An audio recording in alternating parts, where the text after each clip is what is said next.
Assalamualaikum warahmatullahi wabarakatuh dan selamat malam kawan-kawanku semuanya. Selamat datang di Cermis Cerita Misteri Malam Jumat. Di video pertamaku mengenai Cermis Cerita Misteri Malam Jumat kali ini, aku bakal bagi 3 hal yang aku rasa serem selama aku dan keluargaku tinggal di kampung halamanku. Jadi, untuk cerita selengkapnya simak video ini sampai habis.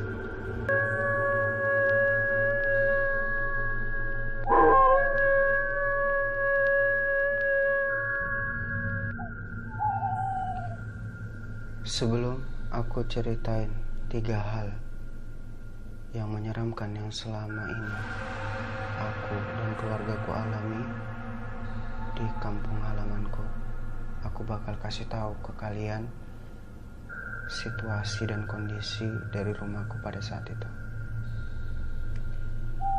Jadi, rumahku ada di salah satu desa di Kecamatan Torgamba di Kabupaten Labuhan Batu Selatan. Rumahku itu tepatnya berada di Pasar 2 paling ujung. Di depan rumahku itu ada bekas rumah yang udah dibongkar. Dan di situ banyak kali pohon-pohonan yang besar. Ada pohon mangga, ada pohon rambutan, dan juga ada pohon kelapa. Di pohon kelapa ini, di bawahnya ada kuburan anak bayi. Terus di bawah pohon rambutan itu ada sumur yang udah nggak terpakai lagi. Di samping rumahku sebelah kiri itu ada bibitan. Bibitan itu adalah tanaman sawit yang udah mulai gede. Jadi berasa semaknya minta ampun. Di sebelah kanan itu juga ada tanaman sawit. Terus ada semak belukar, ilalang gitu. Di belakang rumahku ada pohon jambu air yang besar. Kemudian sama tanaman-tanaman ubi. Jadi rumahku itu dikelilingi sama pepohonan gitu. Banyak pokoknya pohon-pohon. Kalau udah malam, gelapnya minta ampun. Jadi, 3 hal yang mau aku ceritain ini, kita langsung aja ke yang pertama. Yang pertama itu kejadiannya waktu aku lagi atau masih bayi. Ini cerita aku dapat dari orang tuaku langsung, mereka yang langsung cerita sama aku. Orang tuaku waktu aku bayi sekitar beberapa bulan, ya baru beberapa bulan dilahirkan. Begitu aku diletakkan di tempat tidur atau diletakkan di ayunan, aku selalu nangis. Oe gitu. Selalu aku nangis. Terus pada saat aku digendong, aku diam. Hari pertama begitu, hari kedua gitu, hari ketiga gitu, hari keempat gitu. Sampai beberapa hari diletakkan di tempat tidur, aku nangis bekar-bekar. Pada saat aku udah digendong sama orang tuaku, aku diam. Di situ orang tuaku langsung curiga. Kenapa ini anak ini? Kenapa ini anak ini? Mereka berpikiran kayak gitu. Sampai keesokan harinya, orang tuaku ini cerita sama tetangga yang berada di lingkungan rumahku. Mereka cerita, kemudian ada salah satu tetangga yang bilang ke orang tuaku,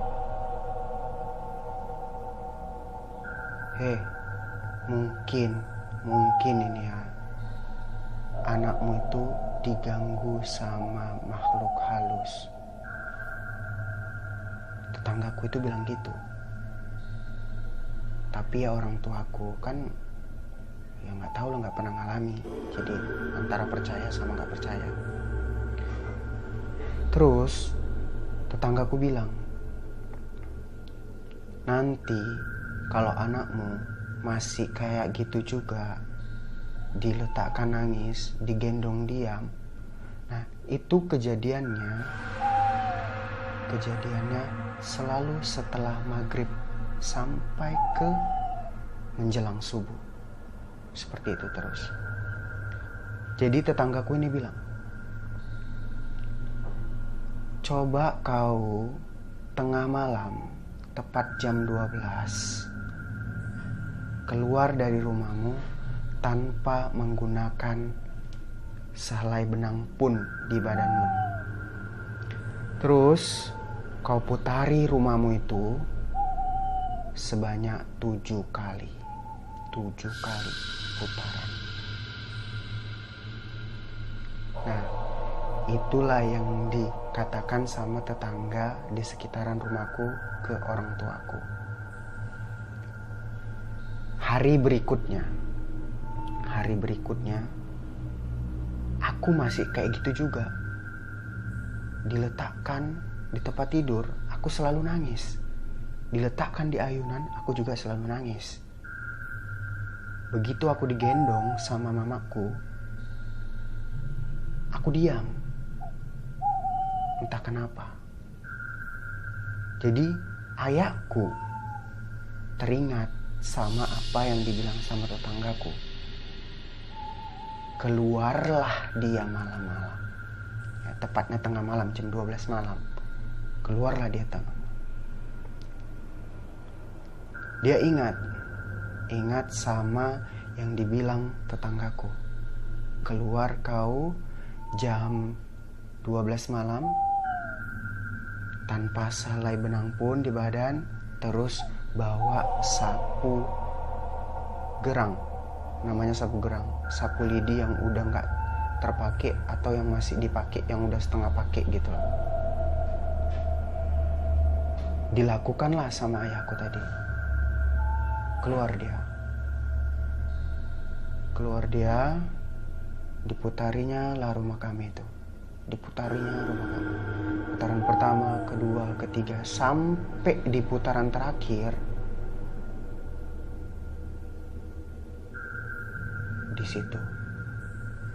Di situ ditengoklah sama ayahku. Apa yang ditengoknya? Ditengoknya ada makhluk halus. Ini makhluk halus. Dia seperti binatang kucing. Dibilang kucing, enggak kucing, tapi dia seperti binatang kucing. Kalau dia ditengok, kita nengoknya ke bawah, dia semakin pendek. Kalau kita nengoknya ke atas, dia semakin tinggi. Gitu. Terus gitu. Jadi ayahku tadi kan megang sapu itu. Jadi dilemparnya lah sapu itu ke makhluk itu. Pak, kena. Apa yang terjadi sama makhluk itu? Hilang dia. Betul, hilang. Percaya nggak percaya kita sama yang dibilang sama tetanggaku tadi, tapi itu kejadian yang dialami sama ayahku. Betul. Dilemparnya pakai sapu itu, pergi makhluk tersebut. Serem.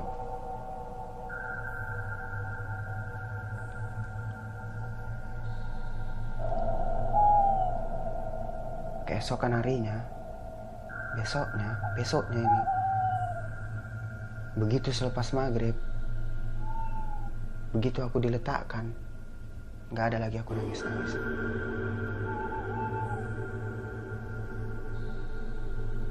Berarti secara tidak langsung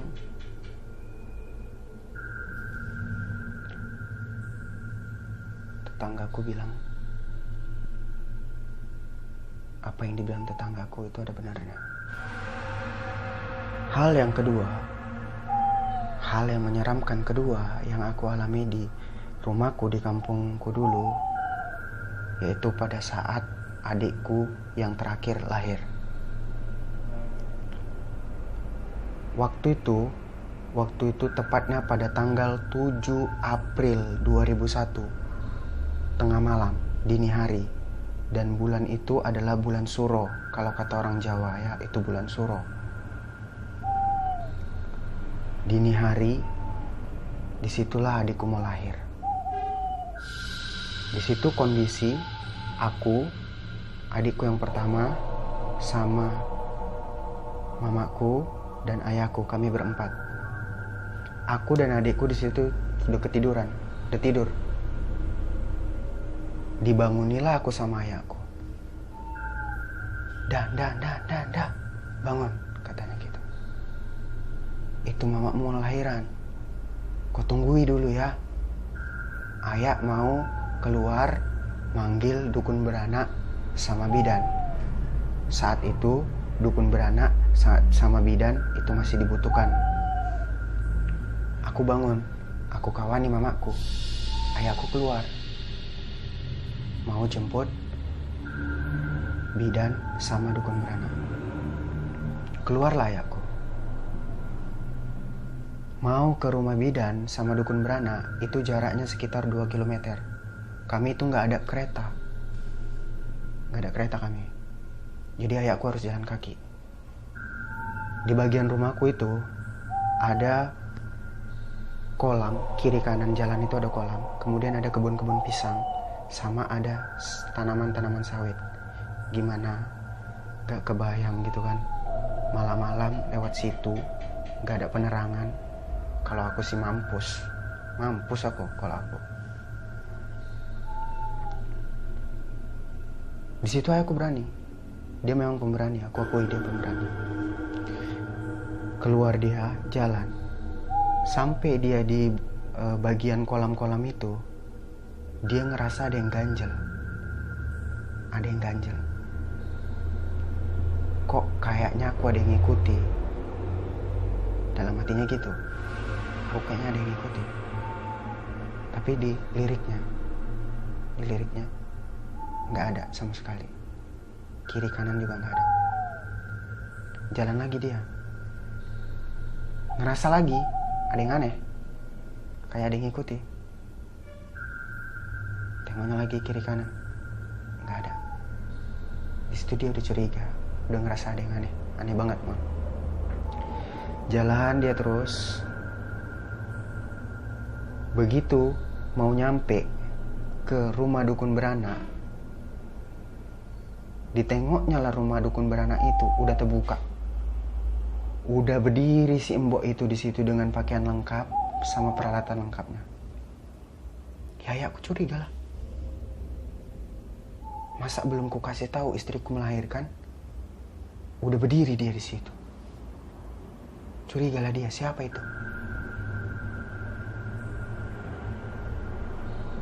Siapa itu? Tapi pikirannya di situ masih jernih. Jadi nggak didatanginya langsung. Dilewatkan lah rumah dukun beranak itu. Pergi dia ke rumah kakaknya. Sampai rumah kakaknya, dibanguni kakaknya. Di situ dia minjem kereta. Kami dulu nggak ada kereta. Minjem kereta dia. Begitu sudah dipinjamnya keretanya, balik dia ke rumah dukun beranak itu. Sampai di rumah dukun beranak itu, ditengoknya. Kok tertutup rumahnya? Jadi tadi siapa? Siapa yang tadi? Jadi perasaannya yang tadi di kolam-kolam itu, itulah dia. Diketoknya lah rumah si dukun beranak itu. Mbok, bangun mbok. Bangunlah si mbok ini, dibukanya pintu. Dikasih tahu ayahku lah bahwa mamaku mau melahirkan. Lengkap, udah ya, dipakai baju lah si mbok itu. Udah lengkap semuanya, mau pergi lah ke rumah kami. Tapi sebelum itu ditanya sama ayahku, Mbok, tadi mbok udah di depan pintu ya? Sebelum aku kemari. Mana ada? Mana ada aku di depan pintu. Aku aja kalau nggak kau bangunnya aku ya nggak bangun. Karena kau bangunilah, kau kasih tahu istrimu mau melahirkan. Di situ udah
baru hal ketiga yang menyeramkan yang aku alami juga sama keluargaku di kampungku waktu itu terjadi pada saat ayahku nggak di rumah.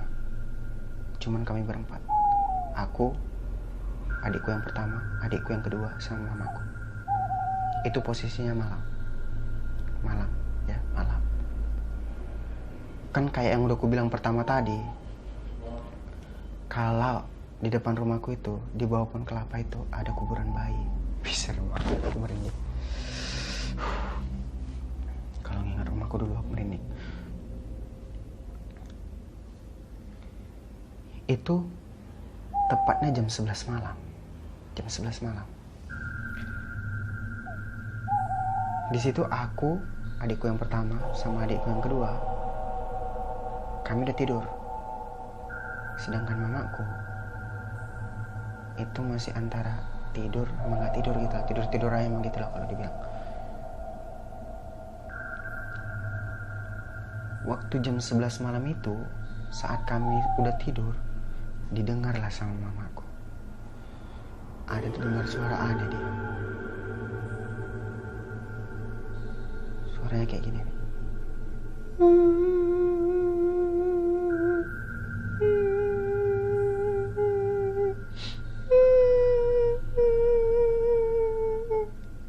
Gitu suaranya. Bayangkan kalau aku yang mendengar. Aku bayangkan itu.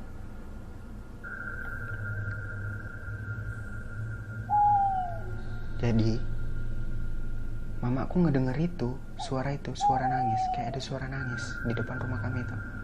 Itu malam, jam 11. Untungnya mamaku ini nggak membangunkan kami tiga. Coba kalau kami tiga ini dibangunkan, mungkin nggak tahu lah perasaan mamaku menenangkan anak tiga ini kalau mendengarkan suara kayak gitu. Kami penakut semua.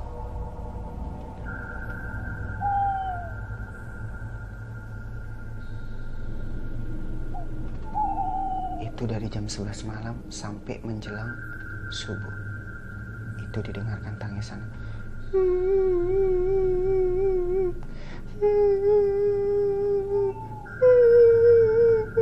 Semakin kuat.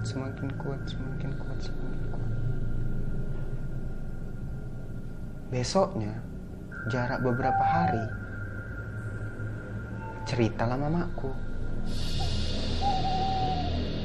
Onda,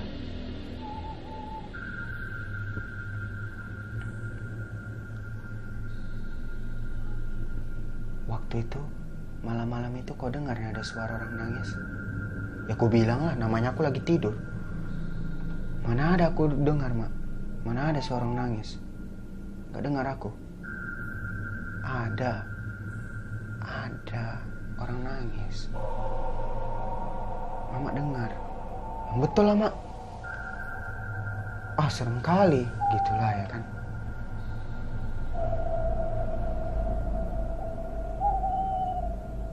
Merinding mungkin ya. Dari situ gak berani aku keluar rumah. Aku gak berani. Harus dikawani. Aku gak sama adikku ya, sama mamaku atau sama ayahku.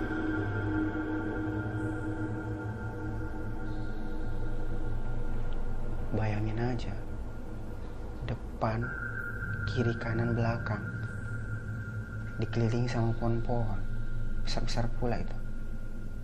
Serem kali.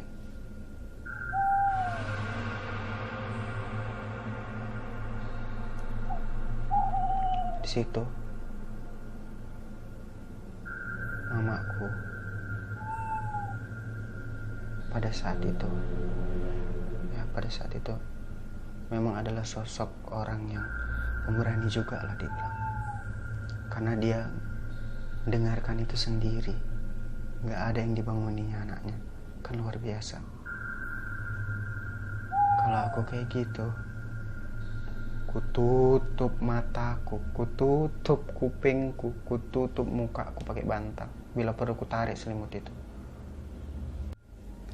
Nah, itulah 3 hal yang menyeramkan yang aku dan keluargaku alami selama kami tinggal di rumahku di kampung halamanku dulu. Untuk kawan-kawan semuanya, tetap dukung aku agar bisa memberikan cerita-cerita misteri yang terbaik buat kawan-kawan semuanya. Jangan lupa dukung, karena dukungan kalian semuanya aku bisa membuat video-video berikutnya. Jangan lupa subscribe, like, dan komen, dan juga share. Terima kasih. Sampai jumpa di cerita misteri selanjutnya. Dadah.